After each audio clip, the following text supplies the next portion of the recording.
kiri kuri uwo mutwe tureka tubabwire ko Loni yafatiye ibihano abarimo abayobozi ba M23 twirwaneho ndetse na FDLR.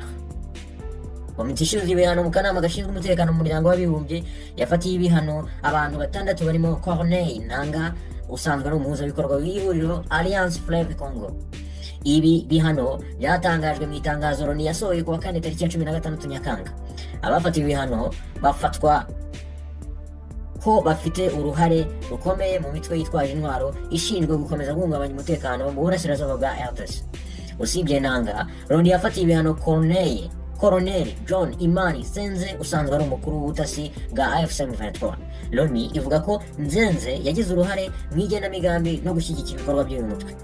Urutonde rw'abafitiwe ibihano kandi rugaragaraho abayobozi babiri b'umutwe wa FDLR urwanya ubutegetsi bw'u Rwanda. Abo ni General de Brigade Sebastien Uwimbabazi na Gustave Kubwayo uzwi ku izina rya Sirkuf usanzwe wa FDLR Foka, akanaba ushinzwe umutwe wa Commando de Recherche et d'Action en Profondeur.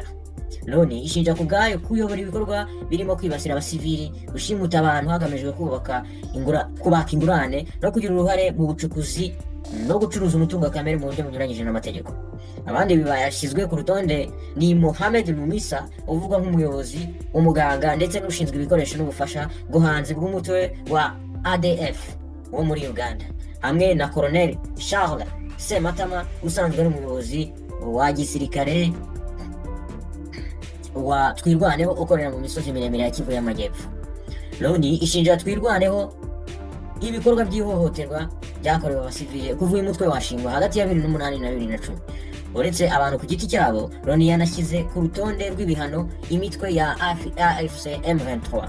Abashyizwe kuri uru rutonde bahita bafatirwa ingamba zirimo gufatirwa imitungo yabo aho iri hose ishobora kugerwaho, kubuzwa gukora ingendo mpuzamahanga no gufatirwa embargo zo gutunga cyangwa guhabwa intwaro.